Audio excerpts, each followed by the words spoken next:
ब्रह्म ज्ञान को उपलब्ध हुए, उन्होंने अपने भीतर शांति को, परम संतोष को, सच्चिदानंद को जाना। लेकिन बाहरी रूप से हम दीन दरिद्र रह गए। हजारों साल तक पूर्व के देश, पश्चिमी मुल्कों के गुलाम रहे। सब प्रकार से हमारा शोषण हुआ। बाहरी जगत में हम उन्नति ना कर सके।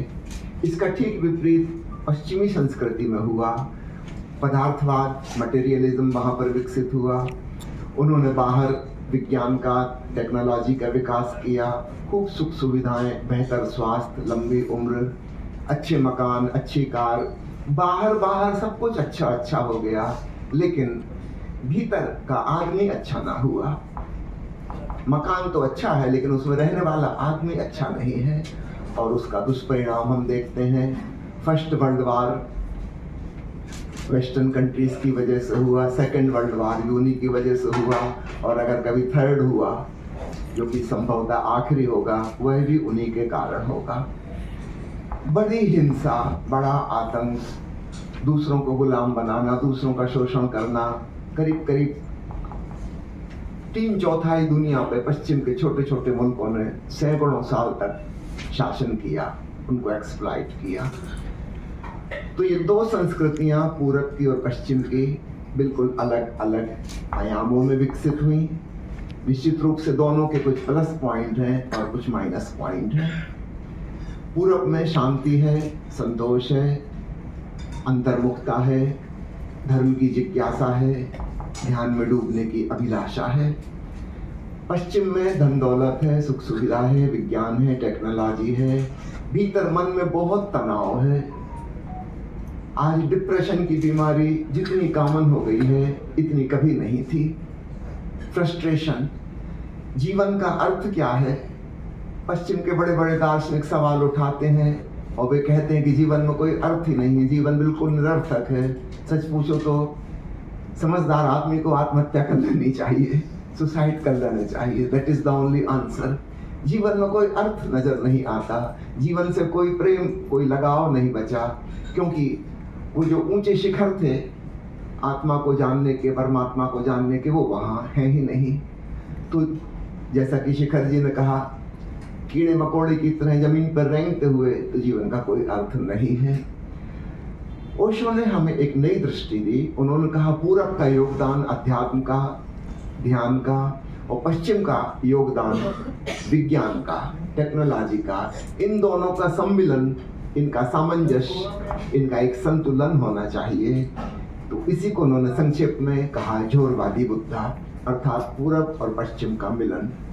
संक्षेप में हम कह लें ध्यान और विज्ञान का संगम। ध्यान के द्वारा हम अपने भीतर डूब सकते हैं, अपनी अंतरात्मा को पहचान सकते हैं, परम समाधि को, परमानंद को उपलब्ध हो सकते हैं, और विज्ञान और तकनीक के माध्यम से हम बाहर के जगत को, संसार को सुंदर बना सकते हैं, ज़्यादा स्वस्थ और लंबा जीवन जी सकते हैं, और बाहर सब चीज़ें सुविधाजनक हो सकती हैं। ओशो ने पहली बार कहा कि सुविधा में और समाधि में कोई पारस्परिक विरोध नहीं है। हम सुख सुविधा पूर्वक एक लग्जूरियस लाइफ जीते हुए परमात्मा को जान सकते हैं, सच्चिदानंद को जान सकते हैं। इन दोनों बातों में कोई विरोध नहीं है। पिछले इतिहास को उठा के देखें तो हमारे मन में ऐसी धारणा बस गई है कि भगवान बुद्ध ने राजमहल छोड़ा, भगवान महावीर ने सब त्याग दिया।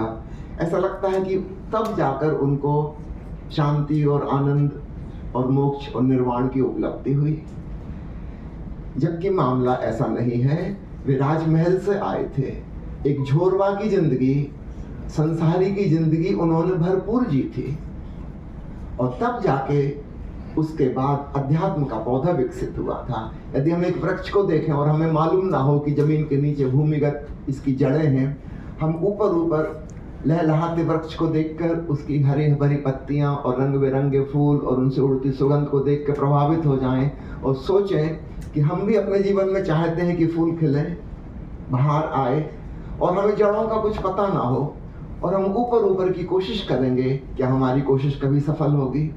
कभी सफल नहीं होगी। जड़ों को खाद पानी देना जरूरी है। यदि जड़ें विकसित होंगी तो ऊपर वृक्ष लहलहाएगा, और जड़ें अगर सूख गई, कुम्हला गई, उनको खाद पानी नहीं मिला, तो ऊपर का वृक्ष सूख जाएगा, खत्म हो जाएगा। तो कुछ ऐसी भूल चूक हो गई, हमने अपने महापुरुषों को जिन्हें हम अपना आदर्श मानते हैं, उनके जीवन के हमने उस हिस्से को देखा जहां उनके फूल खिले थे। मूल को, जड़ को हम भूल गए। और निश्चित रूप से फूल इतना आकर्षक है, इतना सुगंधित है, उसे देख के कहाँ ख्याल आता है कि जमीन के नीचे कुरूप जड़ें भी होंगी।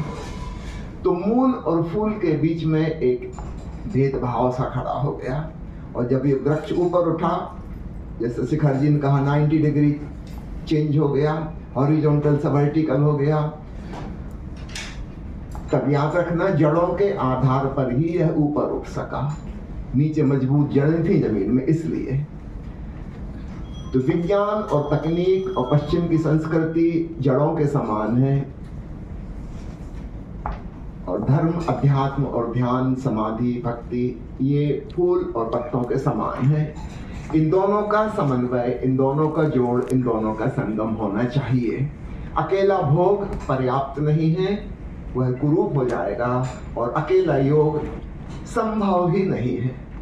बिना जड़ों का फूल तो आकाश कुसुम होगा, दिखाई लगे पड़ेगा कि फूल खिला है, लेकिन उसकी कहीं अगर रूट्स नहीं है, जड़ें नहीं है, तो फिर वो झूठ ही होगा, काल्पनिक होगा, एक सपना ही होगा, वो सच नहीं हो सकता बिना जड़ों के। और अकेली जड़ें भी कुरूप हैं, उनमें कोई अर्थ नहीं।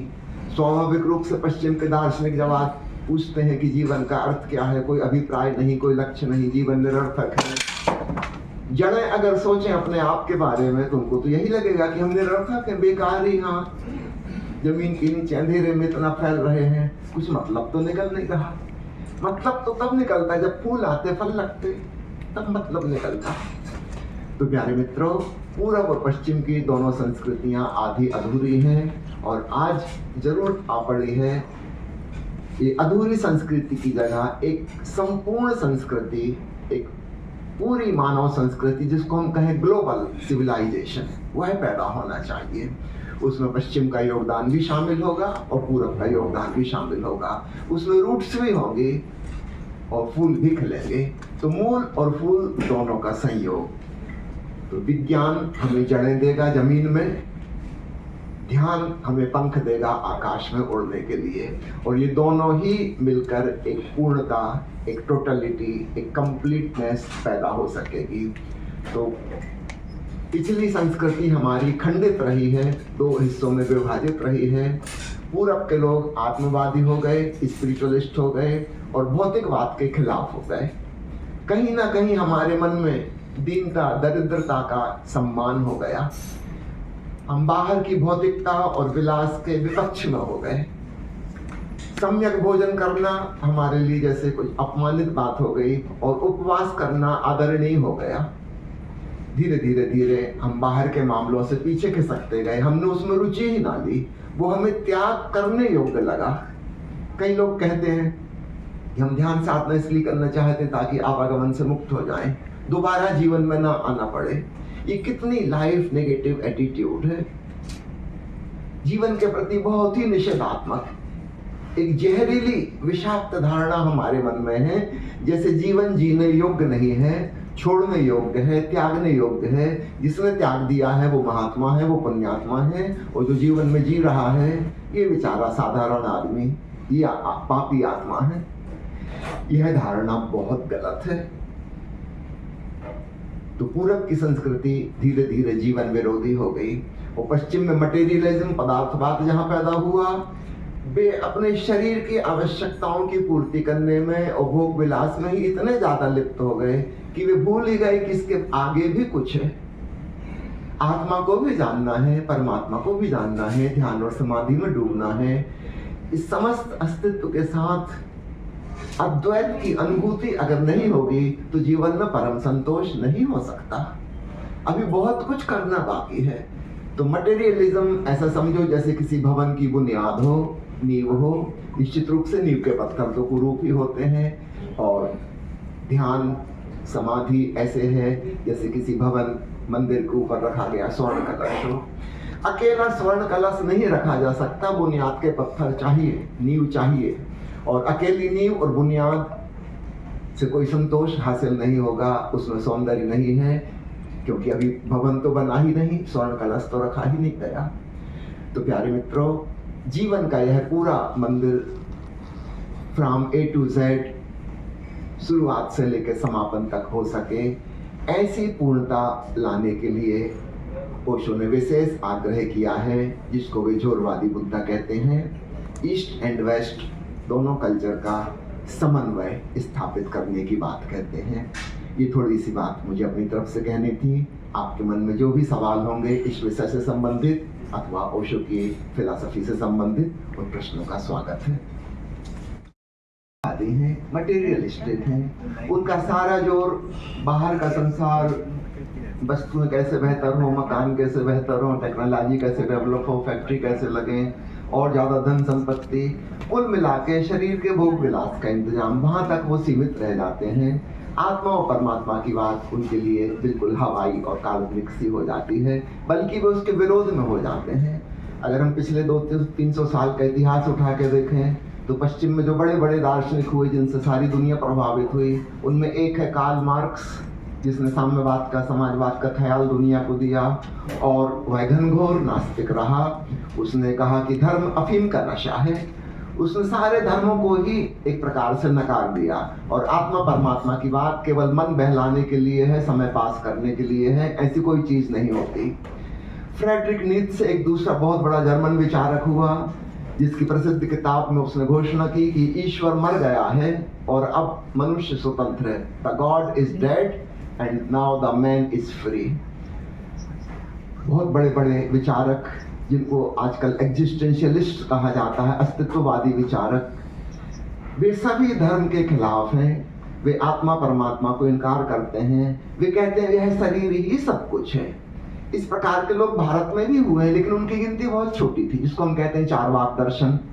थोड़े से लोग हुए, उन्होंने कहा बस यह देह ही सब कुछ है, देह के सुख भोग लो, बात खत्म। अकेला भोग पर्याप्त नहीं है, तो अकेला योग संभव है क्या? नहीं संभव। मैंने कहा अकेला योग संभव, मगर उसकी कोई वास्तविकता, रियलिटी नहीं हो सकती। अकेला योग भी संभव नहीं है और इसलिए मैंने उदाहरण दिया भगवान बुद्ध का, भगवान महावीर का। वे स्वयं राजकुमार थे, राजमहल में उनका पालन पोषण हुआ, सब प्रकार की सुख सुविधाओं में, संपन्नता में वे जिए और तब उनके भीतर कामनाओं से मुक्त होने का, मोक्ष प्राप्ति का आइडिया सूझा और वे धर्म की साधना में लगे। तो जो व्यक्ति जीवन की कामनाओं को जिसने पूरा नहीं किया है, जिसने अभी शरीर के तल का भोग भी नहीं किया है, उसके मन में आत्मा और परमात्मा की उड़ान भरने की आकांक्षा भी पैदा नहीं होती। तो जो बुनियाद है वह तो जरूरी है ही। एक मनुष्य होने के नाते हमारे होने के 4 आयाम आसानी से समझ लें, फिर ये पूरा पश्चिम का भेद भी समझ में आ जाएगा। मैं एक मनुष्य हूँ, मेरी भौतिक काया है, फिजिकल बॉडी है, इसके भीतर मेरा एक मन है, विचारों का जगत, उसके और गहराई में मेरा हृदय भी है, भावनाओं का जगत, और सबसे भीतर मेरी चेतना है, कॉन्शसनेस है, आत्मा है, वह परमात्मा से जुड़ी हुई है। तो इन चारों तलों की जरूरतें हमें पूरी करनी है। निश्चित रूप से शरीर है तो भोजन भी चाहिए, पानी भी चाहिए, बीमार पड़ेंगे तो दवाई भी चाहिए, रहने के लिए छप्पर भी चाहिए, कपड़े भी चाहिए। तो ये फिजिकल नीड्स हैं, लेकिन यहाँ पर हम समाप्त नहीं हो जाते। ये रोजी रोटी, कपड़ा, मकान, यहाँ पे बात खत्म नहीं हो जाती। हमारे पास मन भी है, मन से ही हम मनुष्य बने हैं। रोटी, कपड़ा, मकान ये तो पशु पंछियों को भी चाहिए, उनकी भी जरूरत है, लेकिन हम केवल पशु पंछी की तरह होकर तृप्त नहीं हो सकते। हमें मनोरंजन भी चाहिए, हमें साहित्य चाहिए, हमको संगीत चाहिए, हमको फिल्म भी चाहिए, हमको मन के तल पर बहुत कुछ चाहिए। निश्चित रूप से एक भैंस को संगीत नहीं चाहिए। कहावत है ना, भैंस के आगे बीन बजाओ भैंस कभी पगड़ाए, उससे कोई लेना देना नहीं।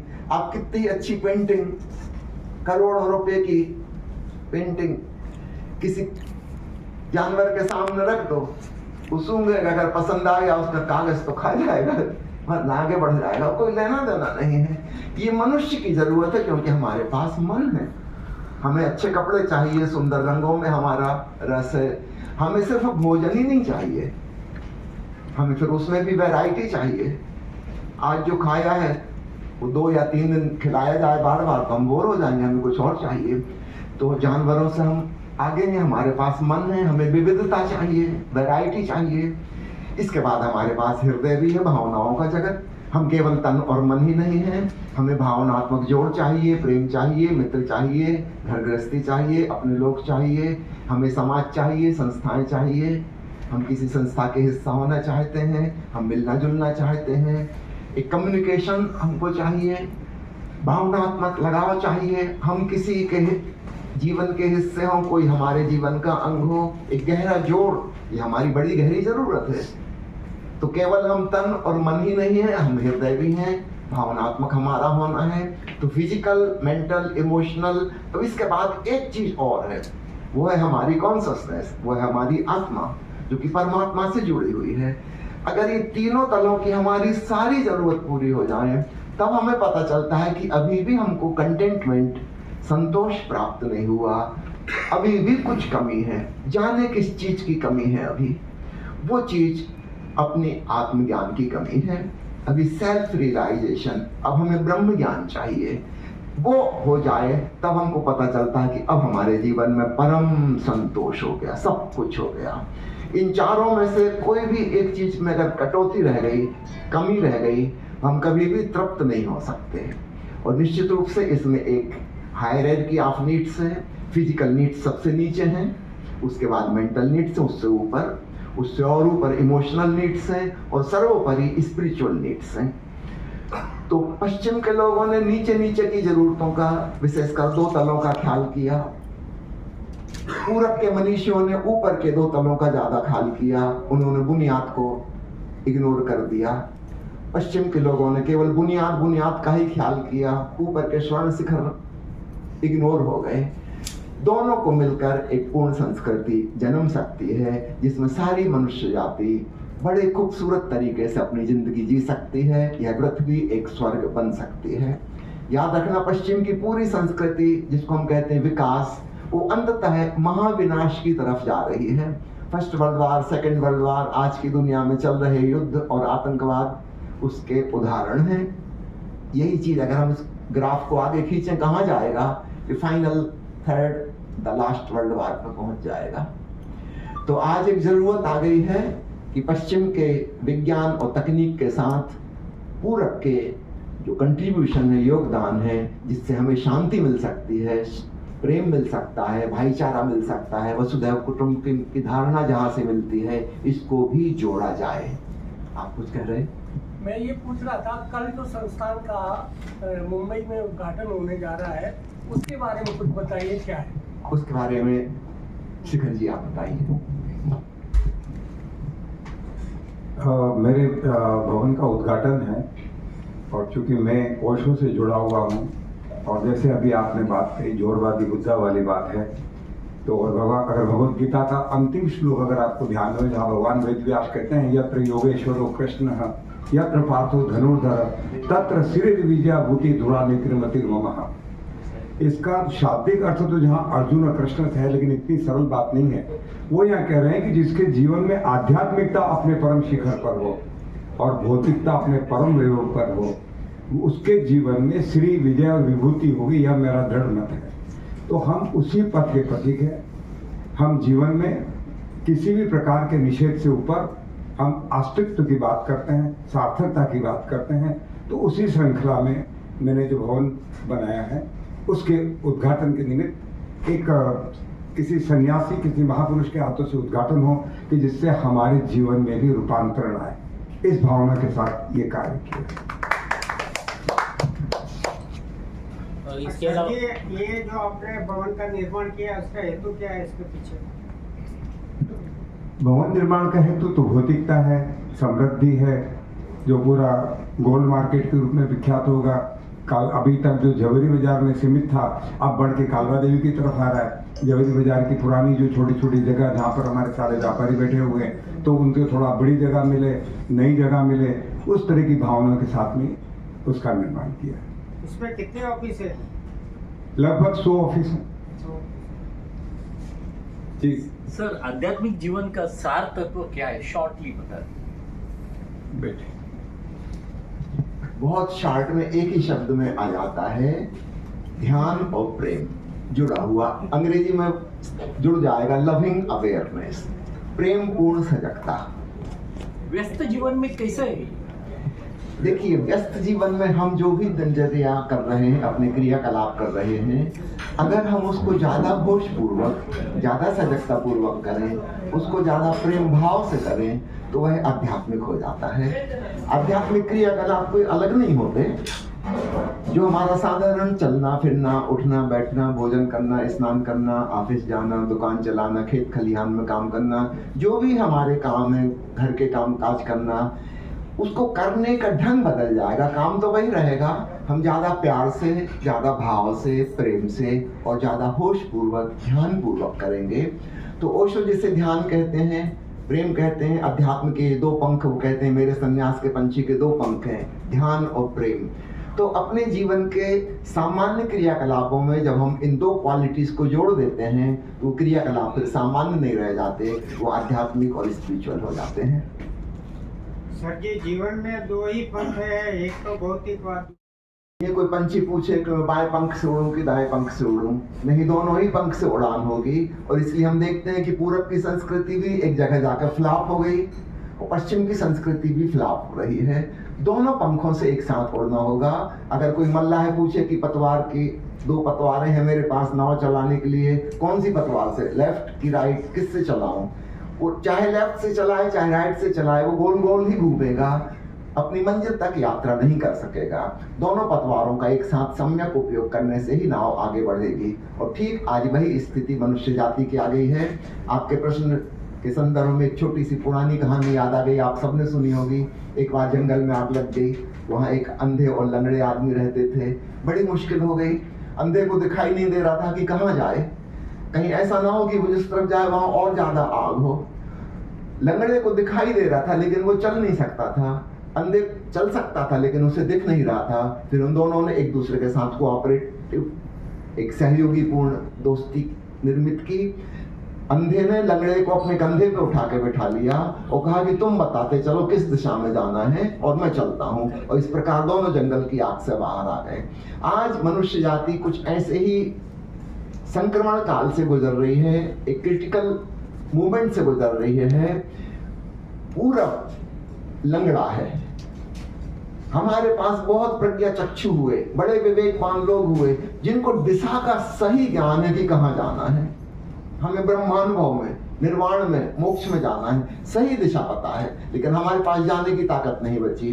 पश्चिम अंधा है, वो तीसरे विश्व युद्ध की तरफ जा रहे हैं, सर्वनाश की तरफ जा रहे हैं। वो जिसको विकास कर रहे हैं वो विनाश का कारण बनने जा रहा है। लेकिन वे, उनके पास पैर बहुत मजबूत हैं, तो तीव्र गति से जा रहे हैं। अब जरूरत आ पड़ी है कि पूरब के मनीषी जो दिशा बता गए हैं उस दिशा में यात्रा हो। निश्चित रूप से यात्रा करने के साधन पश्चिम के योगदान से आएंगे। तो पूरब और पश्चिम में से चुनाव नहीं करना है, ध्यान और विज्ञान में से चुनाव नहीं करना है। दोनों का एक महासंगम, एक समन्वय और संतुलन स्थापित करना है। ठीक है गुरुजी, कोई बोलते हैं कि इसने आत्महत्या कर ली। नहीं मानता, कर्म के सिद्धांत को मानता हूँ जो दिखाई देता है। भाग्य की हवाई बातें हैं, उनको छोड़ दीजिए। एक व्यक्ति जीवन जी रहा है, ये उसकी मर्जी है, उसकी स्वतंत्रता है। और अगर किसी ने आत्महत्या की है, इसको भाग्य पे या उस पर मत डाली कि एक्सपायरी डेट आ गई थी, नहीं, ये उसका स्वतंत्र निर्णय है। वह जीना नहीं चाहता था, अब उसके कारण जो भी हो, जीवन उसका जीने योग्य नहीं बचा था, उसने सुसाइड किया है। यह उसका अपना कर्म है और यह उतना ही हिंसक है जितना कि दूसरे की हत्या करना, क्योंकि फाइनली यह शरीर भी दूसरा है। आत्मा की तरफ से देखें तो यह शरीर भी उतना ही दूसरा है जितना ये शरीर है, जितना कोई भी शरीर है। तो चाहे मैं दूसरे का मर्डर करूं, चाहे अपने ही शरीर का, मर्डर तो मर्डर है। तो आत्महत्या भी हत्या की कैटेगरी में ही नहीं जाती है और वह भी एक कर्म है। अगर ये भाग्य वाली थ्योरी आ गई तब तो फिर कोई किसी की हत्या करे तब आप कहो कि उसकी एक्सपायरी डेट आ गई थी। हम क्या कर सकते हैं, किस्मत में लिखा था, उसको तो खत्म होना ही था। फिर तो कोई अपराध ही ना बचा दुनिया में, फिर तो कोई पाप ही नहीं बचा। नहीं, भाग्य की बात बिल्कुल हवाई बात है। भौतिकवाद जब सर पे चढ़ता है तो इंसान राक्षस हो जाता है, और आध्यात्मिकवाद जब सर पे चढ़ता है तो यति हो जाता है। यति तो दोनों में आखिर में तो नुकसान ही है। यही तो मैं कह रहा हूं इतनी देर से कि दोनों अतियों पर नहीं जाना है, न बाएं झुकना है न दाएं झुकना है। एक तरफ कुआं एक तरफ खाई है। और पिछले 5-7 हजार साल के इतिहास को हम उठा के देखें तो यह बात एकदम स्पष्ट हो जाती है। भारत ने एक अति कर दी थी भगवान बुद्ध और महावीर के जमाने के बाद। अहिंसा परमो धर्म, करुणा, प्रेम, भाईचारा, और हम इतनी अति पर चले गए कि छोटे छोटे मुल्क आए और उन्होंने पूरे देश पे कब्जा जमा लिया और हम हजारों साल तक दूसरों के गुलाम रहे, क्योंकि हम एक अति पर चले गए थे। नहीं, अहिंसा की भी अति नहीं कर देनी है, करुणा की भी अति नहीं कर देनी है। अपनी आत्मरक्षा करने के लिए हमें हो सकता है अस्त्र उठाना पड़े तो उठाना पड़ेंगे। तो दोनों अतियां गलत हैं। अति सर्वत्र वर्जित, बड़ी पुरानी संस्कृत कहावत है, वो आज भी लागू होती है। अभी एक आखिरी सवाल, भगवान महावीर ने कहा था कि तू ही अपना मित्र बन, तो इसका मतलब क्या होता है? जब भी कहते हैं मनुष्य ही अपना मित्र है, मनुष्य ही अपना शत्रु है, यदि मैं, जैसे मैंने कहा, अपनी 4 आयामों की जरूरतें हैं, यदि मैं इन चारों आयामों की जरूरतों का ख्याल रखता हूं तो मैं ही अपना मित्र साबित हुआ। मैंने शरीर का भी ख्याल रखा, मन का भी ख्याल रखा, हृदय की भावनाओं की भी उपेक्षा नहीं की और आत्म ज्ञान को भी पाया, तो मैं ही अपना कल्याण मित्र हो गया। और अगर मैं अपने ही प्रति खुद का ही ख्याल ना रख सका, अपने ही विरोध में कुछ करता रहा कि मेरे शरीर को भी नुकसान हो गया, मेरे मन को भी हानि हो गई, सम्यक विचार चिंतन मनन पैदा नहीं हो पाया, भावनात्मक रूप से मुझे चोट लगती रही और आत्मज्ञान से मैं वंचित रह गया, तो मैं ही अपना शत्रु हो गया। ये उनका भावार्थ है। कल के उद्घाटन के बारे में थोड़ा बता दीजिए और कौन कौन शामिल होने वाला है, क्या कुछ उसकी रूपरेखा है, उसके बारे में बताइए। आपने तो शायद आमिया की बात कर रहे हैं। सर, हाँ बाद में बैठे। सर, आध्यात्मिक और धार्मिक व्यक्ति में अंतर क्या होता है? अध्यात्म और धर्म, इन दोनों शब्दों में थोड़ा सा कंफ्यूजन होता है। जब हम कहते हैं धर्म तो हमें याद आता है ईसाई धर्म, हिंदू धर्म, बौद्ध धर्म, जैन धर्म, मुसलमान धर्म, यहूदी धर्म, पारसी धर्म इत्यादि इत्यादि, अर्थात एक प्रकार की संगठन, एक प्रकार की संस्था। जब हम कहते हैं अध्यात्म तो हमें ख्याल आता है अपने भीतर ध्यान में डूबने की साधना। यह बिल्कुल व्यक्तिगत और निजी बात है, इसका बाहरी के धर्म और संगठन से कोई लेना देना नहीं है। एक व्यक्ति हो सकता है ईसाई धर्म में हो, वह भी ध्यान साधना कर सकता है, एक आदमी हिंदू धर्म में हो, वह भी ध्यान साधना कर सकता है। यह उसकी अपनी इंडिविजुअल निजी बात है, बाहर की संस्था संगठन से इसका कोई लेना देना नहीं है। तो इस प्रकार मैं इसमें डिफरेंशिएशन करता हूँ। स्पिरिचुअलिटी इज वेरी इंडिविजुअल, अपनी व्यक्तिगत बात है। जैसे प्रेम व्यक्तिगत है, प्रेम की कोई संस्था संगठन नहीं हो सकता, है ना। किसी को किसी से प्रेम हो गया, ये उसका बिल्कुल निजी मामला है। तो कल का जो कार्यक्रम होने वाला उद्घाटन उसके बारे में पहले उनका प्रश्न है उसका सवाल। ये तो वो कार्यक्रम मामूली बात है, उसका इतना नहीं जो हम जिस बात के लिए इकट्ठे हुए हैं। और समस्त कामनाओं के बंधन से मुक्त होना, जिसे हमारे ऋषि मोक्ष की अवस्था कहते हैं, भगवान बुद्ध जैसे निर्वाण की अवस्था कहते हैं, भगवान महावीर जैसे कैवल्य का ज्ञान कहते हैं, यही सबसे बड़ा, सबसे ऊंचा आध्यात्मिक लक्ष्य है। पूरब और पश्चिम अलग अलग जगह पे मिल जाते हैं। आपने कहा कि पूरब में जो है वो ज्ञान है और पश्चिम में विज्ञान है, क्या आप इसे विस्तृत में बता सकते हो? पूरब के देशों में पिछले 2,500-3 हजार सालों से आत्मज्ञान की दिशा में, परमात्मा ज्ञान की दिशा में बहुत कार्य हुआ है। हजारों लोगों ने अपना पूरा जीवन इस एक लक्ष्य को पाने के लिए हासिल कर दिया। इसके ठीक विपरीत पश्चिम में एक दूसरे प्रकार की संस्कृति जन्मी, भौतिकवादी संस्कृति। वहाँ उन्होंने शरीर की देखभाल, शरीर की सुख सुविधा के लिए बहुत कुछ किया। उनका बहुत बड़ा कंट्रीब्यूशन है विज्ञान, टेक्नोलॉजी। आज जरूरत आ गई है एक ग्लोबल संस्कृति के निर्माण की, जिसमें विज्ञान और टेक्नोलॉजी का सदुपयोग किया जाए मनुष्य के जीवन भवन का आधार निर्मित करने के लिए। और इस भवन पर जो स्वर्ण शिखर रखा जाए, वह ध्यान का हो, वह अध्यात्म का हो, वह ब्रह्म ज्ञान का हो। इन दोनों के होने से ही मनुष्य का जीवन पूर्ण संतोष को, पूर्ण आनंद को उपलब्ध हो सकता है। स्वामी जी, आज के पत्रकार परिषद में आपने जोरबाद बुद्धा के बारे में भी बहुत कुछ कहा था, क्या फिर से वो बताएंगे? जोरबाद बुद्धा क्या विस्तृत में बताएंगे? ओशो जब कहते हैं झोरवादी बुद्धा, यह एक प्रतीकात्मक सिंबॉलिक शब्द है। झोरवा एक ग्रीक उपन्यास का पात्र है जो प्रतीक है भोग विलास का, शारीरिक सुख सुविधा में जीने का, वैज्ञानिक चिंतन मनन का, टेक्नोलॉजिकल माइंड का। और बुद्ध प्रतीक है अध्यात्म के, ध्यान के, आत्मज्ञान के, निर्वाण के। ओशो कहते हैं अकेले बुद्ध भी अधूरे हैं और अकेला झोरबा भी अधूरा है। ध्यान और विज्ञान का मिलन होना चाहिए। हम बाहर के जगत में भी सुख सुविधा पूर्वक, भोग विलास पूर्वक रह सकें और अपने भीतर शांति का, समाधि का, निर्वाण का अनुभव कर सकें। तब जाके जीवन में एक पूर्ण संतोष होगा।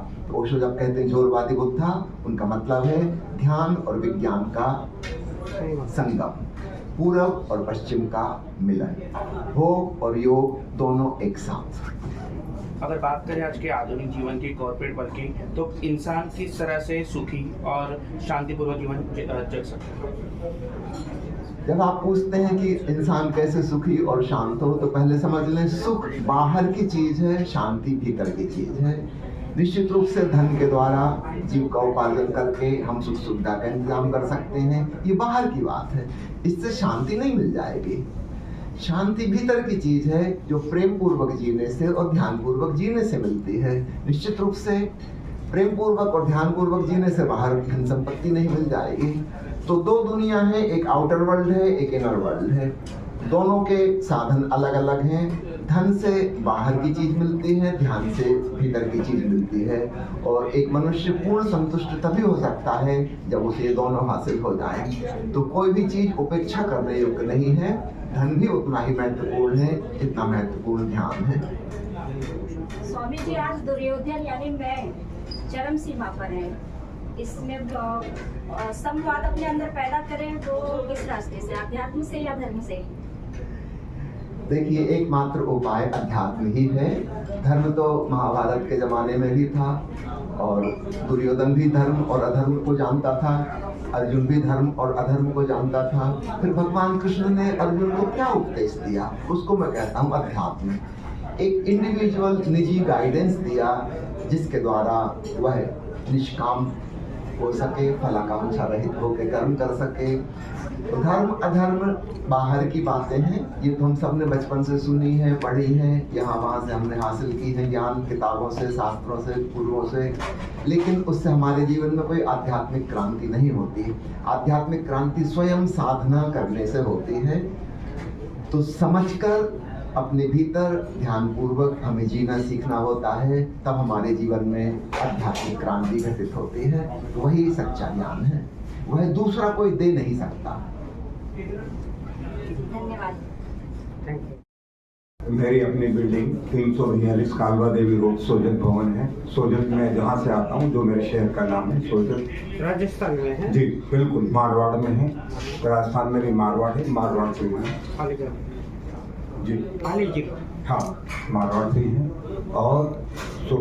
और वहाँ वो नाम भी मैंने इसीलिए दिया है क्योंकि मेरे वहाँ के आने वाले लोग गर्व कर सके कि हमारे शहर का है। और वहाँ पर लगभग 100 ऑफिस है। वो पूरा भवन अभी तोड़ के अभी हमने नया बनाया है। तो उसका उद्घाटन करने के लिए मैंने श्रद्धेय स्वामी जी को यहाँ पर बुलाया है कि हम अपने जीवन में, जैसे अभी जोरबा बुद्धा की बात कर रहे हैं, कि भौतिकता भी हमारे जीवन में हो और आध्यात्मिकता भी हमारे जीवन में हो। इन दोनों से मिलकर हम अपनी जो चरम साधना है, जो हमारी आध्यात्मिक उन्नति है, वो हो। ये एकमात्र मेरा उद्देश्य है। वैभव भी हो और ज्ञान विज्ञान का शिखर भी हो, आध्यात्मिकता भी हो, भौतिकता भी हो। इसी भावना के अंतर्गत मैं ये कार्य कर रहा हूँ। तो वो पूरा गोल्ड मार्केट ही है। इसके बाद आपका क्या प्रोजेक्ट रहेगा? अब ये तो भविष्य के बारे में इतनी ज़्यादा ठीक है, वहाँ पे अब बहुत सारे लोग आने वाले भी हैं, जो वहाँ पे प्रवचन वगैरह होगा। मैं इसके बारे में आगे की मैं बात आपको बताऊं। मैं राजस्थान में अपने सोजत में 28 एकड़ जमीन पर ओशो ध्यान केंद्र की स्थापना करने जा रहा हूँ। तो उसका भी हम कल विस्तार से वहाँ दिखाएंगे। और वो 1.5 साल में बनाने का हमारा लक्ष्य है और लगभग 1 लाख वर्ग फुट का निर्माण होगा। और वहाँ पर पूरे देश विदेश से लोग आए, ध्यान साधना कर सके, आध्यात्म में प्रवेश कर सके, भौतिक सुख सुविधाओं के साथ ये मेरा लक्ष्य है कि हम ऐसे प्रेममय ध्यानमय जीवन की रचना कर सके। ये एकमात्र उद्देश्य है मेरे जीवन का कि जब से मैं ओशो से जुड़ा हूँ, जीवन में भौतिकता तो है, भौतिक समृद्धि भी है, और जो आध्यात्मिकता, जो प्रेम, जो शांति और जो मन में उठने वाले अनंत प्रश्न थे, उन प्रश्नों का जहाँ समाधान मुझे मिला। पहला ही तो प्रश्न ये था कि मैं कौन, सबसे पहली मूल बात कि मैं कौन हूँ, ये तो अपने आप को पहचानूं। फिर अगर ब्रह्म ज्ञान प्राप्त होता तो ब्रह्म ज्ञानी को हम कैसे पहचानें, हम इस संसार में रहते हैं, उनको कैसे परिलक्षित करें, उनके क्या गुण होंगे, और ब्रह्म ज्ञान के पश्चात ऐसे व्यक्ति किस तरह से अपना जीवन जीते हैं, और उसके बाद उनकी स्थिति क्या होती है। मोक्ष क्या कोई स्टेशन का नाम है? यानी बहुत सारे जो मन में प्रश्न थे, उन जहाँ प्रश्नों का जहाँ समाधान हुआ, जहाँ उत्तर मिला, तो ऐसे अद्भुत गुरु के चरणों में मैं अपने जीवन को समर्पित करता हूँ, और उन्हीं की प्रतिनिधि, उन्हीं के शिष्य, उन्हीं के अनुज स्वामी शैलेंद्र सरस्वती जी आपके सामने हैं, और ये मेरा परम सौभाग्य है कि हम इस विषय पर हम बात कर पाए हैं। कल जो उद्घाटन आप करने वाले हैं उसमें स्वामी शैलेंद्र जी के अलावा कौन कौन मेहमान लोग हैं? कल जो उद्घाटन स्वामी शैलेंद्र जी करने वाले हैं, मैं तो उसमें निमित्त मात्र हूँ। उसमें मंगल प्रसाद जी लोढ़ा हैं, और राहुल नार्वेकर जी हैं, और आदरणीय जज साहब कमल किशोर जी तापेड़ साहब, ये प्रमुख व्यक्तियों के रूप में हैं, और बाकी समाज के तो बहुत सारे गणमान्य व्यक्ति वहाँ पर होंगे। ये कार्यक्रम कब से कहाँ चालू होगा और कब है? ये कार्य वैसे तो हमारा पूरे दिन का साधना शिविर है। सुबह 9 बजे से हमारी योग साधना, जो ध्यान साधना वगैरह कुछ होगा, 3-5 बजे तक है। लेकिन जो बीच का प्रमुख कार्यक्रम उद्घाटन का 11 बजे से लेके 1 बजे तक का है।